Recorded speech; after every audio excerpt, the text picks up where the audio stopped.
extend a very warm welcome to all of you who are here on behalf of the organizers for this event. So in addition, I would like to thank our Honorable Principal, the Tom Tokha, and also guest speakers and also especially Tava from Mindcheck Psychology Center, our beloved students and academic facilitator, Ms. Sharon Vincent, for being here today. I would like to give a quick outline of the event's goal before we get started. So today's event is to raise awareness about various dietary practices in psychology. Workshop with a particularly emphasis on keto diet and intermittent fasting as well as emotional well-being. So we have Dr. Muganti, a nutritional counselor, and Ms. Alicia Ng, a clinical psychologist, with the workshop to provide us with an in-depth discussion on each topic. So that I would like to invite Ms. Dr. Muganti.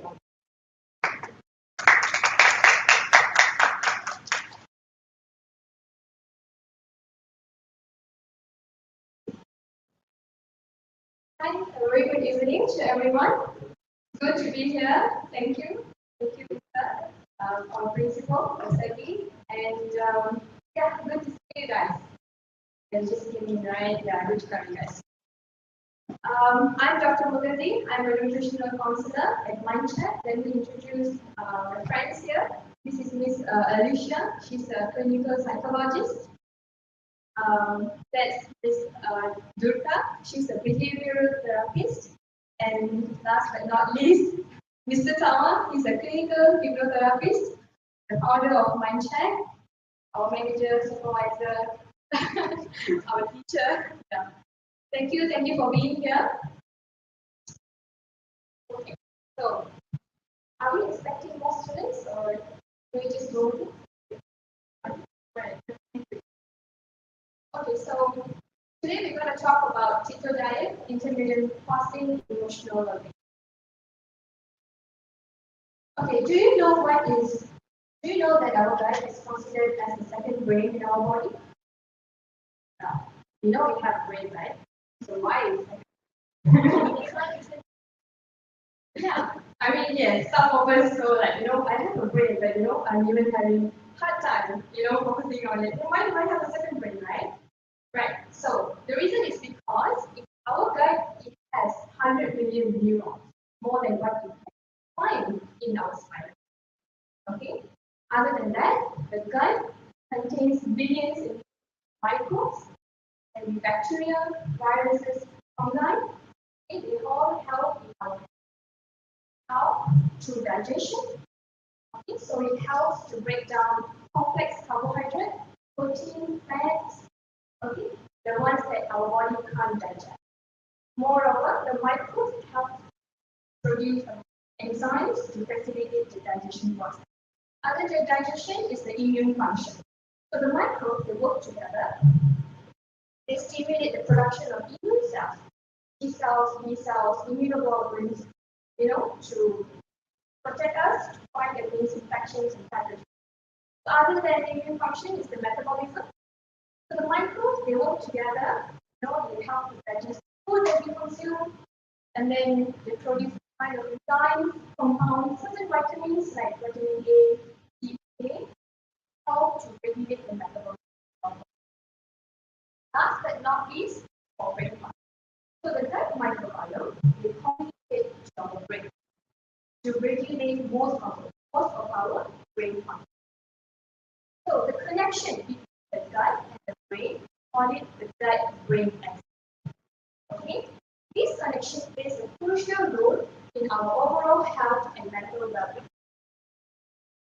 So let me give you an example.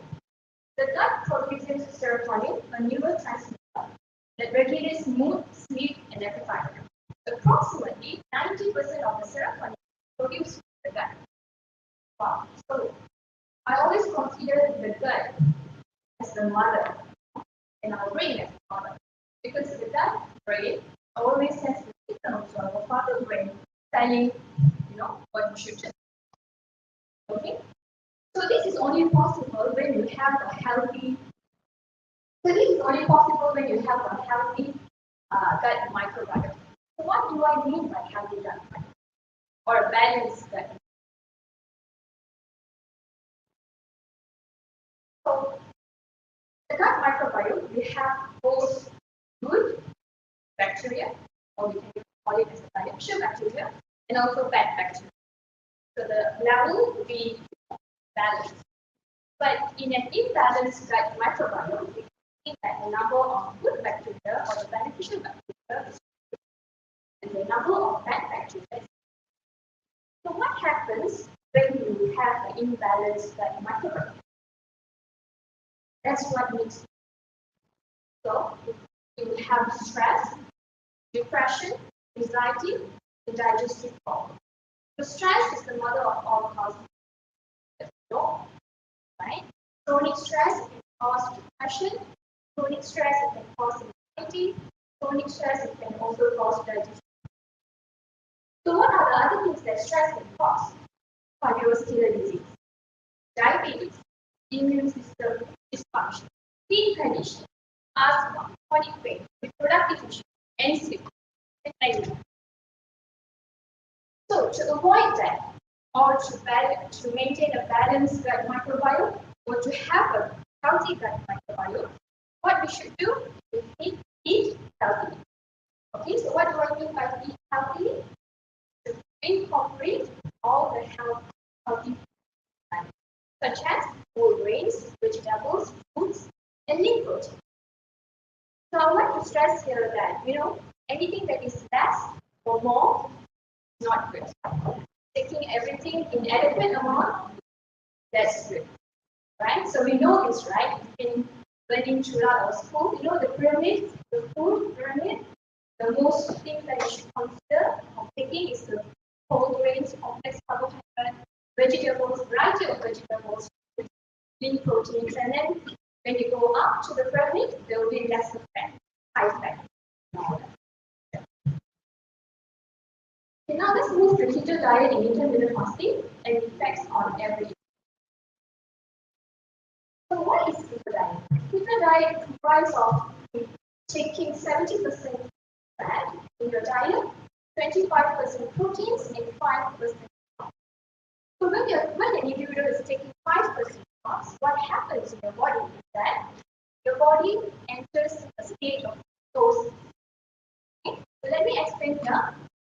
So in a traditional diet, normal diet, a person when he or she is taking normal diet, what happens is that when you take food, it gets digested, the glucose enters the bloodstream, okay, the pancreas secretes insulin, the insulin goes to the bloodstream, and then it shuttles the glucose into the cell. The cell uses the glucose for energy, right? This we all know. But what happens with so we don't take carbohydrates, right? I mean, we take less carbohydrates. So what happens, right? Instead of glucose, we break down, our body breaks down fat. Okay, so fat gets broken down into fatty acid. The fatty acid travels to liver. Liver produces ketones, and our body uses ketones as energy. So instead of using glucose, our body uses ketones for energy. So what are the pros following keto diet?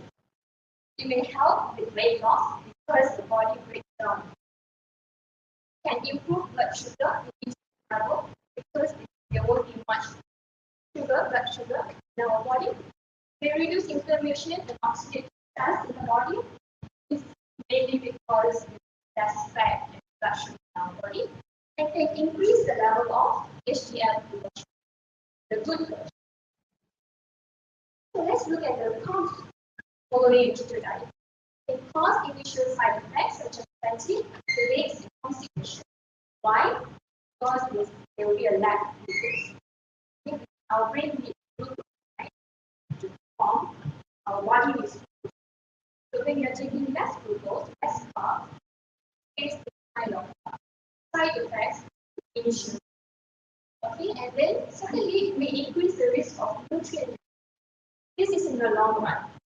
Okay, there will be a nutrition deficiency because there won't be much fiber intake. You won't be taking a variety of vegetables. Okay, so thirdly, we cause an increase in bad cholesterol, right? And then may lead to an unhealthy relationship with food due to the of strict rules and food restrictions. So now let's move to the fasting. So what is intermittent fasting? I know that intermittent fasting has been current, right? Everyone is starting to follow, and then people are starting to experiment on themselves based on stage, reduce blood sugar levels, and so on. Right? So how does it work? So they involve there's several ways to do intermittent fasting. One is to fast for 16 hours, and then you have an 8-hour period for eating, and then you fast again for another 6 hours, and then gradually you will increase the fasting. All right? Or some people will do alternate day fasting. They eat for a day, and then fast for a whole day, and then do continue. Okay, so how does it work? What's the method? Similar to keto diet, body, since there's lack of carbohydrate, the body breaks down fat, the liver produces ketones, the body uses ketones to break down energy. So what are the pros for following an intermittent fasting? First, can lead to weight loss similar to keto diet. Secondly, may improve insulin sensitivity and good for health help for them. Thirdly, may improve heart health, may reduce inflammation in the body, and can simplify meal planning and overall health. Let's move to the cons following intermittent fasting. It may cause hunger, irritability, and fatigue during fasting period. I mean, fasting is not easy. I mean, when you're fast, you feel hungry, your stomach gastric increase, and irritated, but then you will have that need to fast because of goals to achieve your health goals. Okay? So it's good during that time. Right? Secondly, could lead to disordered eating habits. Right? Thirdly, may cause digestive issues. When you are fasting, you want to eat, but you can't eat. So what happens is that gastric stomach increases, can irritate the lining, so this kind of trouble. And over time, you're going to continue to anxiety. Okay? Lastly, may not be suitable for those with a history of disordered eating or those with a certain medical condition. So this is not for everyone. This is not suitable for everyone. Okay? All right. So talked about dietary plan, like 2 different types of diet, right? So when you are in a diet, or even when you're not in a diet, let's say this is the kind of not good for you. You can have it, have it once in a while, but you're going to improve it every day. How about that? Really good. Okay? All right. So the things that you should ask yourself want to follow a diet. Two important things.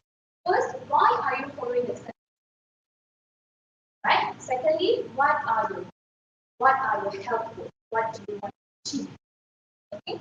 And answer to these two, then you plan, do some research, decide which kind of diet you can. Let me pass it over to Ms. Alicia to talk on the well-being effects of intermittent fasting diet on individual level.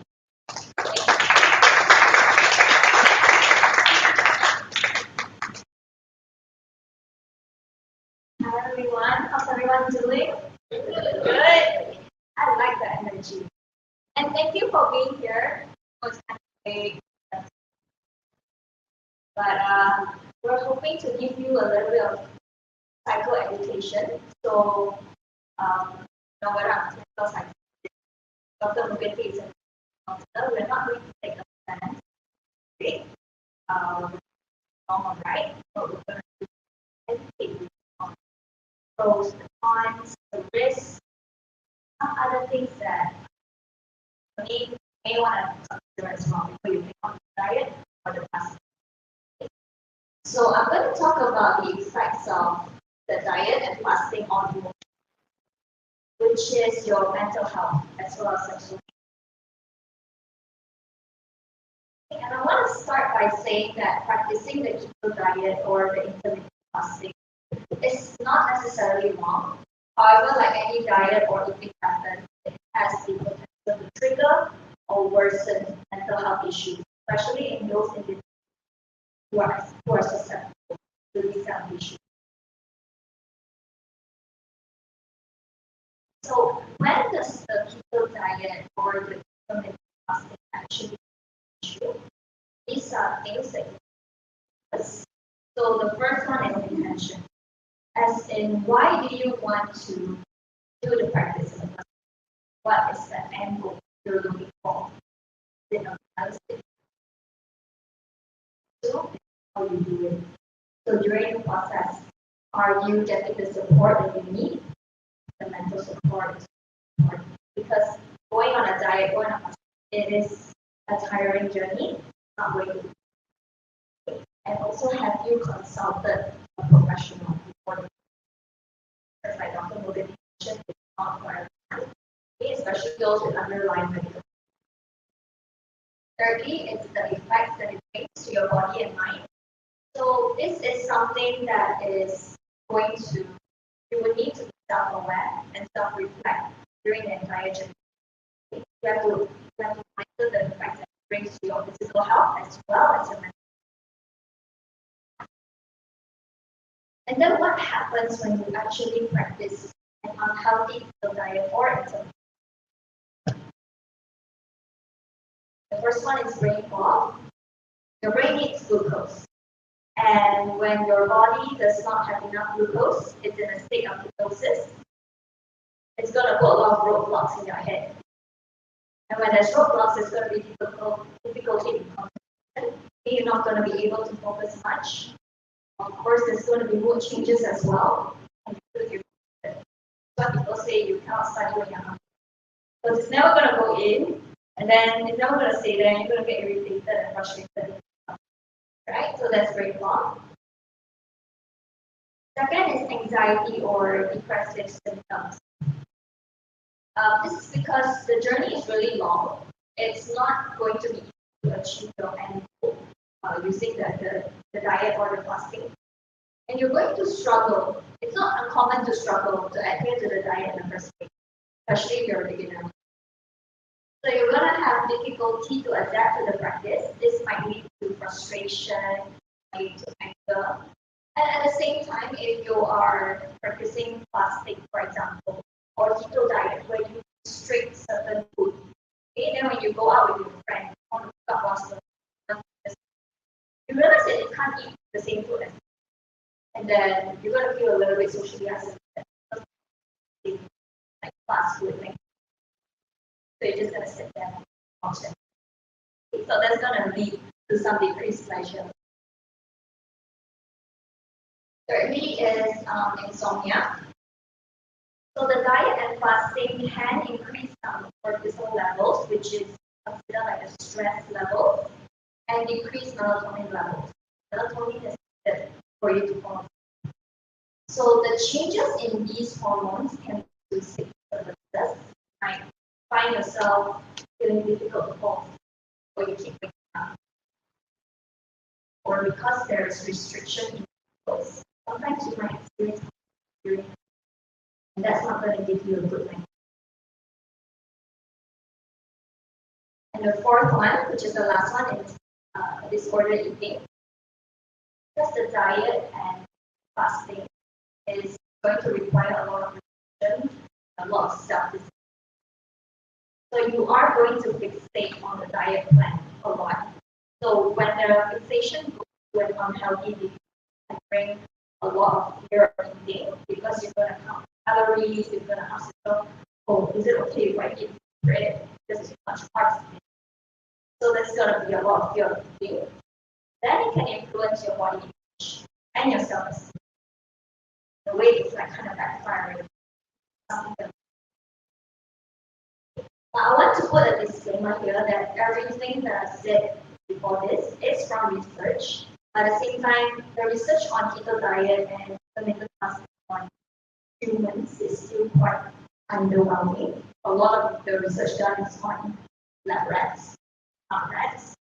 So take it with a grain of salt. Continue doing your own research and reading after this if you want to take on the diet and the fasting. So what can we do if we want to do the keto diet and do the intermittent? First and foremost, seek professional advice. We have Dr. Mugati here. She can give you all the consultation you need if you want. Okay, so you need to form a diet plan that is good for you, and it's not going to be the same for everyone. Second is reevaluate your goals. You gotta make sure that your goals are achievable and are realistic. For example, like weight loss. Weight loss is not necessarily a bad thing, but it highly depends on your goal and the process you take, the steps you take in order to get it. While re-evaluating your goals, you need to monitor your behavior change as well. So sometimes all you monitor is the number you see on the weighing scale, but you can actually monitor your behavior changes also, such as maybe your blood sugar level is improving, maybe your blood pressure is improving as well. So these are positive changes. It might align with your. The next one is prioritize self-care. Like I said, the journey is going to be long and tough. Some support system in your life, some self-care in your life. So how do you make yourself happy while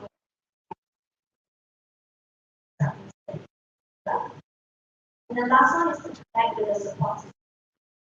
So when you do take on the diet or the fasting and you experience negative symptoms, how do you then help yourself? Because it's not supposed to be a negative experience. So besides mental health professionals, connect with your social support, connect with groups online. There are many groups, I believe, on Facebook that are about things for this. So I think that can be really good for you on diet. That's all from us. Thank you very much for joining us. Thank you for organizing the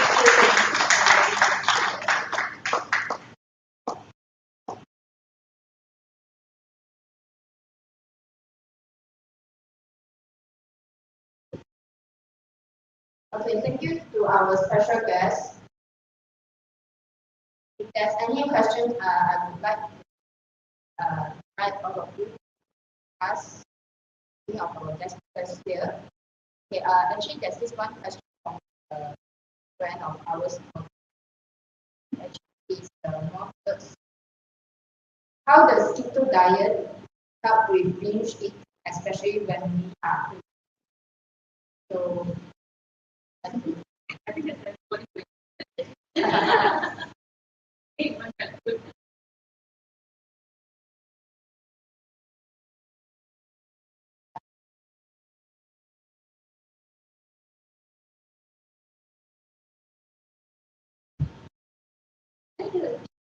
Okay, so the question is, how does keto diet help with binge eating, especially after for junk?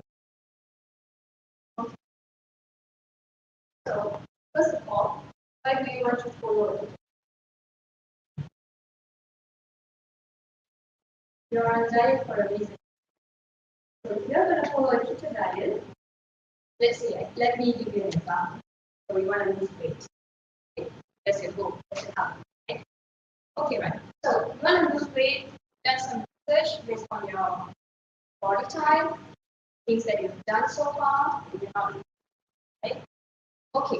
So what are the steps that you've taken before going into your diet, right? What are the simple things that you've done to reduce the weight? So you have to check, right? That's the second thing you should.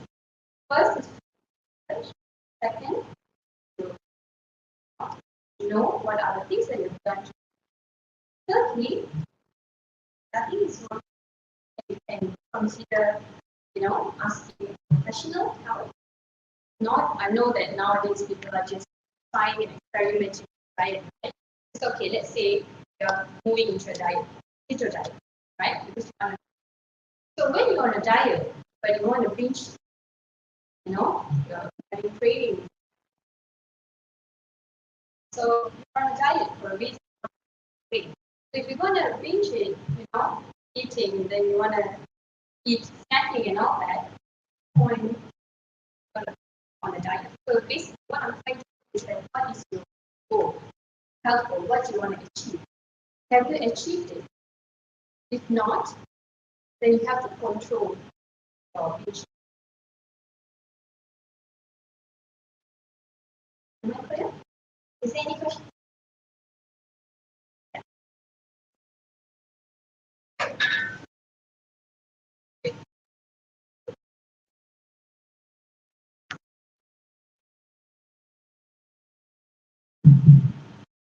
Okay, good afternoon to you.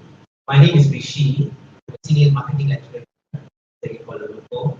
I have a question. I have a few questions. Keto diet and intermittent fasting, is it for losing weight only, or what would be your advice? Is it for losing weight or for being healthy forever? Okay, so I would advise anyone to jump into diet because keto diet or fasting is not easy to follow. It's not easy. And then we all are working, right? We're studying, we're working, we have busy routine. So I want to ask you, just ask yourself, do you have the time to, go through all the struggles by following something that is not normal to you? Right? So ketogenic diet is not easy to follow. You can see that, most of the food that you'll be consuming is fat-based. Won't have enough carbohydrates to form during the day. The same goes for fasting. When you fast, you feel tired and all that. So are you ready to take that challenge in your normal routine? So that's the first question you should ask. So what would I advise is that people who want to gain, people who want blood sugar level cut down, to make the body perfect to reach the fraction. Please take smaller steps, one at a time. There are other things that you can eat healthy, like I said. There's something that you can do to be disciplined, right? You can go for a walk in a week, you can involve yourself in an activity. For those who are in front of your computer for long duration, won't be throughout the day, isn't it? You're not active that much, so why not just try cycling or swimming or go out with your friends for a walk? That would help. So make sure that question yourself: have you tried these things at least few things before making a drastic decision like I want to get involved myself in intermittent fasting or keto diet?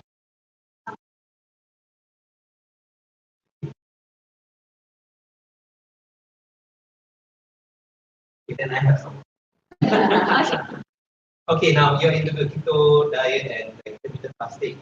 Sometimes it's like we are so excited and then see our weight looking and things.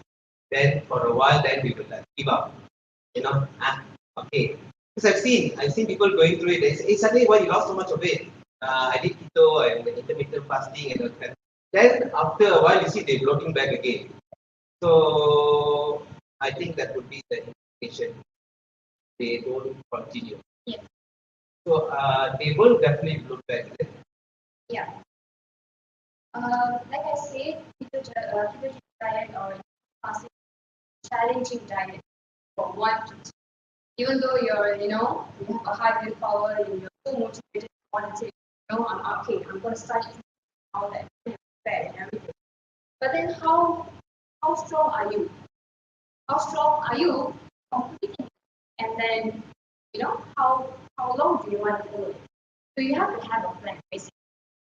Okay? So what happens is that in ketogenic diet or intermittent fasting, when you are not taking much carbs, your body is So what happens is that your body thinks that during the starvation, it will try to store energy, especially in fast. When you fast, your body thinks that okay, we don't have much food, let's store some energy so that I want to use it later. So this is the state that your body will go into. Okay?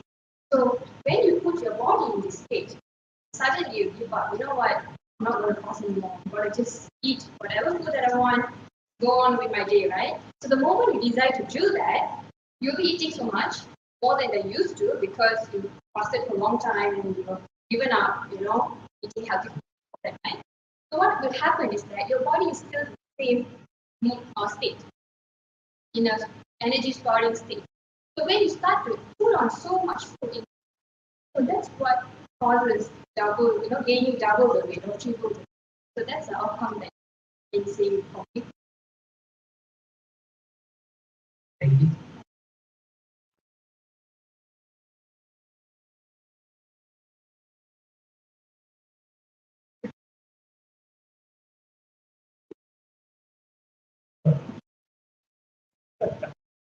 Okay, rather a question. I just want to share my personal experience. Probably some of you know me until now. Probably some of you don't. Sometimes when you call me to hey, I'm not eating lunch.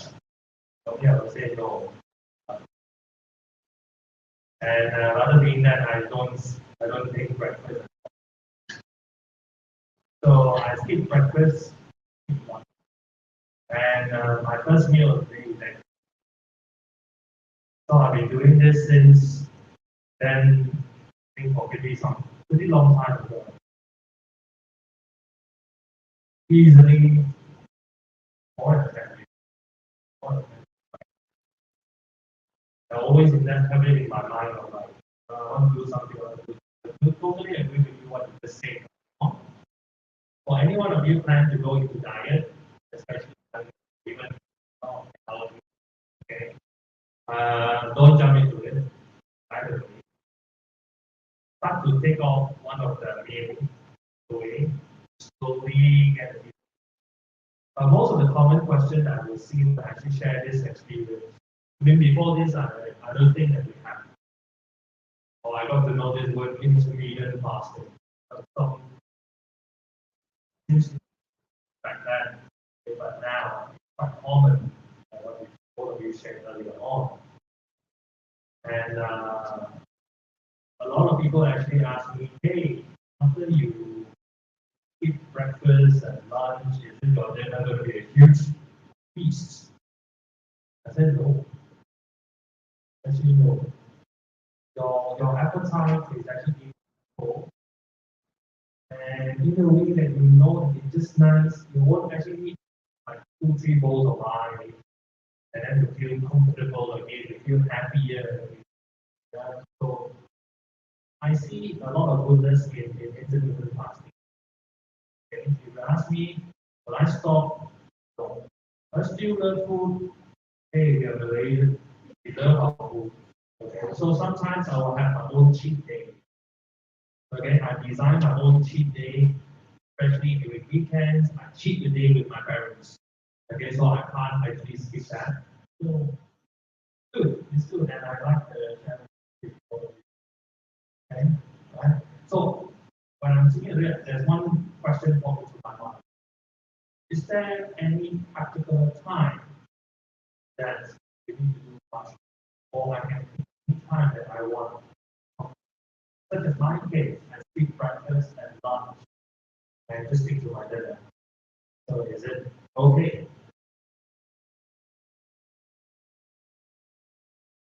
Yeah, it's okay. Actually, how there's a it depends on every yeah. It depends on every. What I mean by that is that it comes with their lifestyle. So if that's what suits you, then yeah, you go into that.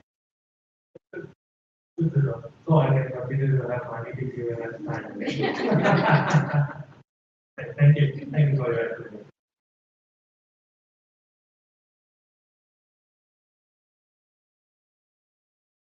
Okay, now, Dr. Mugandi, actually, there's a few questions from you. Okay, the second question is, how does this diet affect our blood sugar? Okay.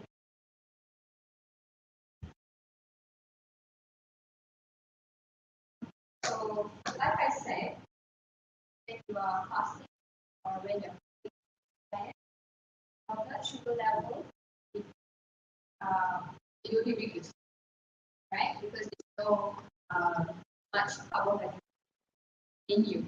So when there's no carbs, when there's no glucose, so basically the blood sugar level will decrease, and your blood pressure that needs to change.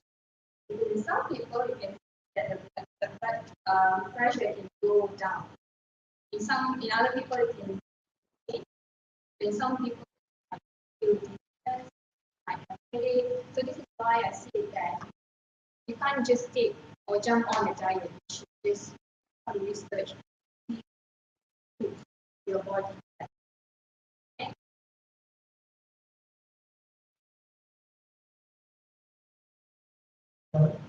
There's another question. There's someone asking how to not feel uh, I guess that's like, you want to hear Miss Alicia? How to not feel Dessert. It's guilty pleasure. I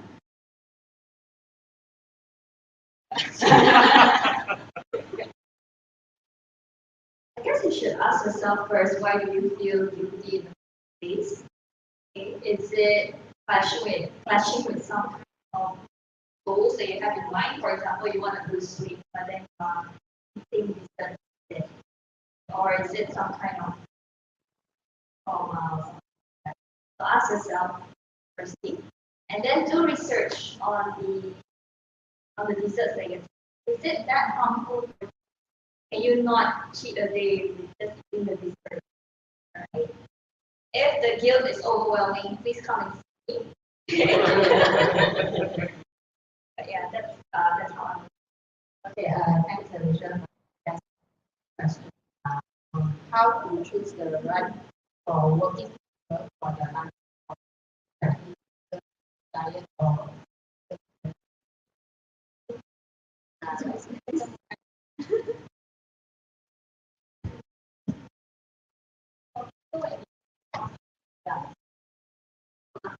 yeah. Okay.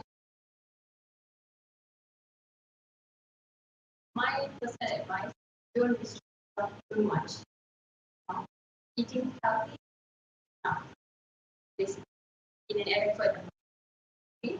But talking in based on ketogenic diet, if you're following a ketogenic diet, advice that you take lean protein, right, like chicken, fish. So in your plate, the most portion should be chicken or fish, or it can even be plant-based, like the tempeh or soya, the tofu. So that should be the main one, followed by some, vegetables. Choose a variety. Okay. For intermittent fasting, for intermittent fasting, mostly they'll be fasting. And then during the time that they want to have food, they will be selective. They'll just eat salad, take some nuts. It depends on them what they're going to take, because for intermittent fasting, there's no strict rules that, okay, during that eating interval, this is the food that you must eat. No rules in that, but it's suggested that take a healthy, rich in fruits and vegetables, whole grains. Okay,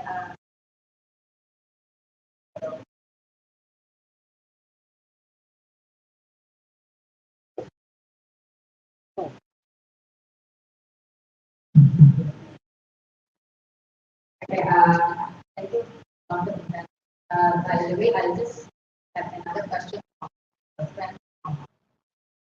She's asking what is the best dessert for diet.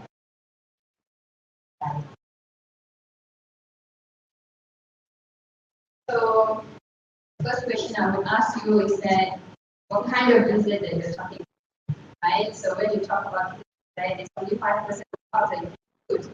And if you're very strict about that, probably can have nuts, variety of nuts.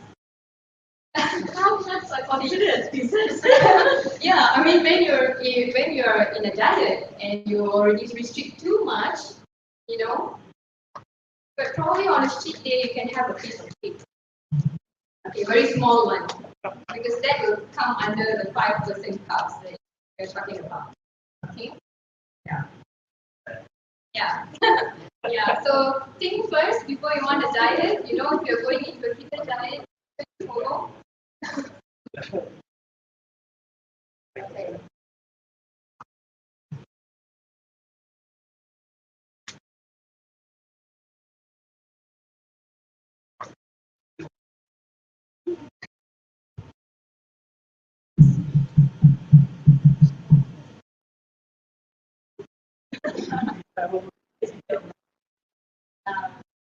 Okay, thank you, Dr. Mogande.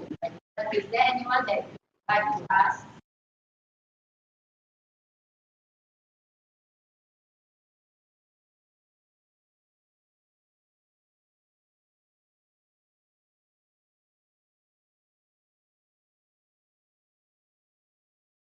Okay, thank you to both Dr. Mogande.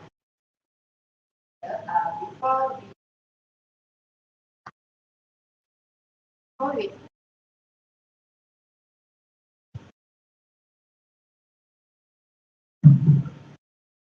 Okay, before we end this session, I would like to invite our audience to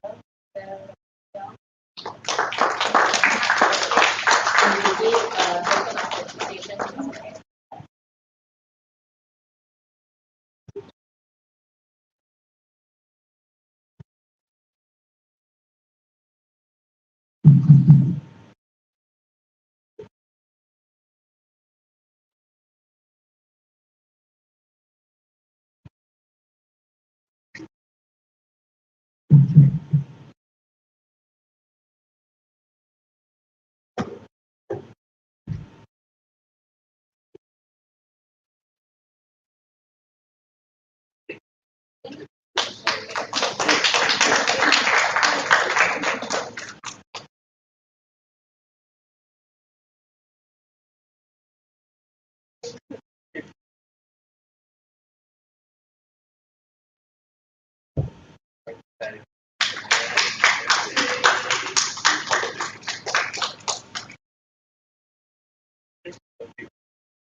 Okay, that's the end of our session, and I would like to thank everyone who is both online, attend physically and online as well.